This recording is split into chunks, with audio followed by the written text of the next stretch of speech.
Ayun po, magandang araw mga mabs. Ito, napakaganda po itong titignan natin ngayon. Ito,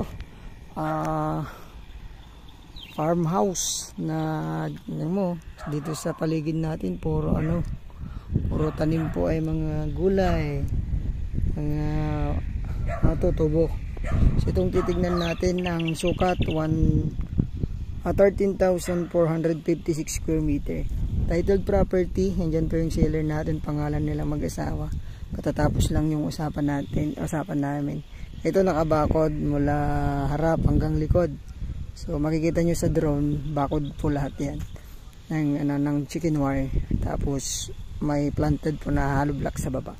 Ito, frontage mga mamse, 60 to 70, 50 to 60 meters yung frontage nito. So nakabakod. May gate. Ito, property na to, kompleto naman. Power line, internet, saka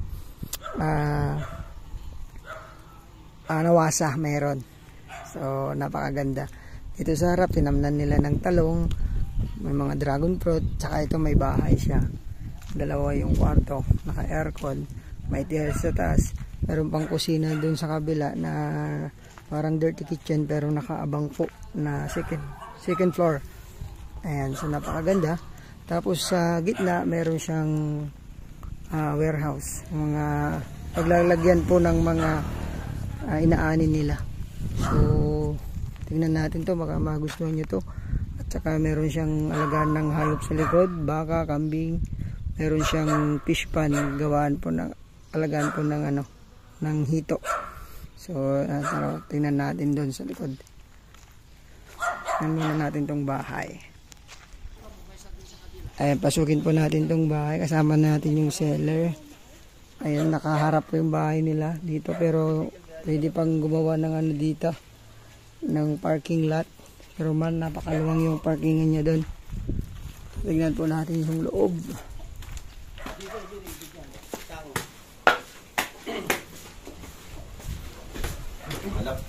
Sige sir. Tayin ko na lang kayo dito sir. Ay, may mga tanim po na talong Init. Kumuha na si ate ng talong. Di man tayo kinuhanan. Ito po yung yung kusina. Pasukin po natin mamaya. Itong bahay sir, hindi nakakuan na double up and down. Hindi nakaabang. Ito, ang ganda ng kanyang pagkakadesign. Ang bubida niya. So, ang may iwan lang daw po yung mga nakapix. Dito po yung unang kwarto nila, sir. Pwedeng pumasok, sir? Yeah. Ayan. Asan ilaw? Dito, sige. Sino nakatira dito kahit sila lang? Dalawa ni mga. Ayan po. Kabubida. Ay, may abang po na aircon na, sir. Pwedeng palagyan. So, ayan. Walang makapaglinis wala namang tao lagi dito. Lagi kang wala, sir. Ito naman po yung pangalawa. Salad master. Ano yun? Salad master. May aircon. Hindi pa yun, company. Ito naman po yung CR. CR nila, sir.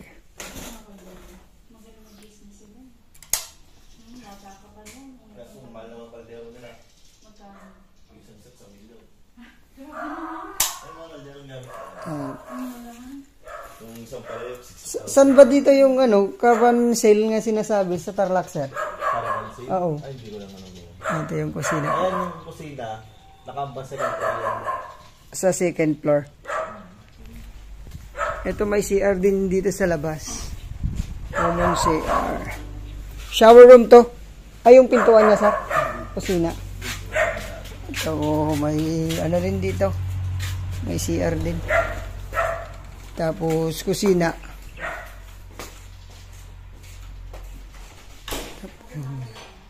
Ito na sila kumakain nila, sir.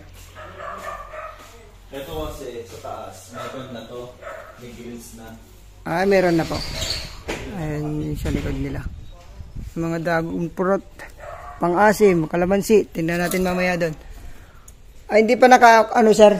Di ba may sa taas? Wala pang hagdan kuya. Ay, wala pang hagdan. Pero Pero, mga gills doon, may mga bakal. ay, okay. Kumpleto. Sa bagay, nakita po ng drone. Tara dito sa likod. Ito po yung kanilang bodega. Ito naman yung parking lot, napakalawang. Itong bodegan po nila, 2,000. 2,000 po na sako ng palay ang kaya. Ito. Dito nila nag-iimbak. Eh. So sa ano sir, sa palay mo, ilan ang naani mo? Iba-iba. Verse. Minsan, 100, 110. Sa crop, ano? Ito naman po may kwarto pa dito. Ginagamit pala ni sir to. Ay, may kwarto pa ito. So, may 3 kwarto po dito. Pwedeng ayusin para sa mga caretaker. Sa mga, kung wala po kayong magbabantay, dito po sila pwede. Pwede pa pong ayusin, naging bodega lang sila. Naging lalagyan ng ano, bigas, oh. Pero naka-tiles po sila. Tapos ano, nakabubida. Oh, naka-tiles lahat po ito 3. Kasi tinitirahan ng kapatid mo dati no, sir? Oh, yung kapatid nila. Kasi yan, may mga tanim pong kalamansi. Sa gilid, puro talong na siya. Kuha daw kami mamaya. May CR din po dito. Ayusin na lang po. Ayan. CR po ng ano. Tapos dito rin may ding lagay ng mga gamit, yan, traktora, ganyan. So dito sa likod makita natin mayroon po silang lagan ng kambing, pero hindi daw po kasama yung kambing. May kalamansi sila, 9 na kalamansi. Ito may tanim silang ngayon, tomatoes, kamatis, ang luwang po hanggang dun sa may pader. Ito tinatam nila na ng gulay. Hindi na sila bumibili. Sila nang nagbibenta.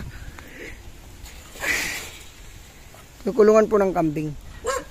Ayan, kambing. Ito naman po yung kulungan po ng ano. May 3 siyang deep well. Isa, 2. Meron pa dun. So 3 deep well siya. So anytime, kahit anong tanim mo pwede po mga ma'am sir. Tingnan ko muna tong tilapia nila. So, yung kulungan po niya, 4 ang panghito. Pero ngayon, ito pinang-alagaan lang daw niya na, ano, na pang-ulam. Ayan. Nagpo-produce siya ng dati, ng fingerlings ng hito.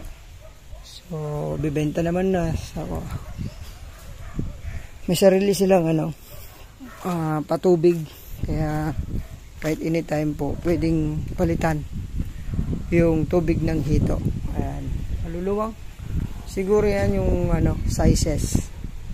Ito yung maliliit, 2, tapos lilipat. Ito po yung kulungan ng kambing nila na divide. Ayun, may kulungan pa po ng baboy. Ang ganda po ng kulungan ng kambing nila, oh. May naka-elevate sa taas. Naka-elevate po. So, pwede ding baka dito. Baboy, pwede. Harangin na lang po ito. Baboy dati. Tapos yun, baboy din. Ayan, sa likod naman, so, mga palay na. Pwede na siyang palay, gulay, mais, tapos mga saging na siya. Pagka gusto nyo naman pong mag, ng fish pan, pwede dito. Fish pan, maluwang na po ito. Tapos yung mga kambing naman, pwede nyo naman pong ilipat dito. O kaya dyan po yung fish pan, oh, na hati-hati. Ang ganda po nito mga ma'am sir. The best na ano.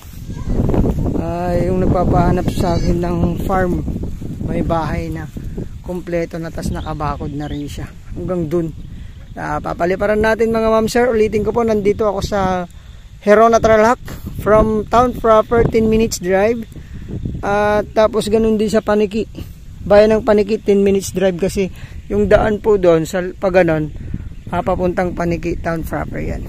Ayan na, yung mga kambing nila. Ayun, ulitin ko po, 13,456 square meter ang Ang papel nito napakalinis, pangalan po ng seller natin. Tawag po mga ma'am sir, lalagay ko po sa aking description box ang aking numero. Pakipasyalan po at ang aking Facebook account, Jelor C. Vilmoro, mga ma'am sir. Ang price ni seller dito 650 per square meter. Makakatawad pa naman daw po sabi ng ating seller. So sagot niya ang capital gains at siyempre ang agent po niya. Ayun, sa ibang katanungan, message nyo lang po ako at tignan po natin tong property, napakaganda po nito. Po, maraming salamat, God bless po, sana mag-gustuhan nyo. Ingat po kayo palagi. Thank you po.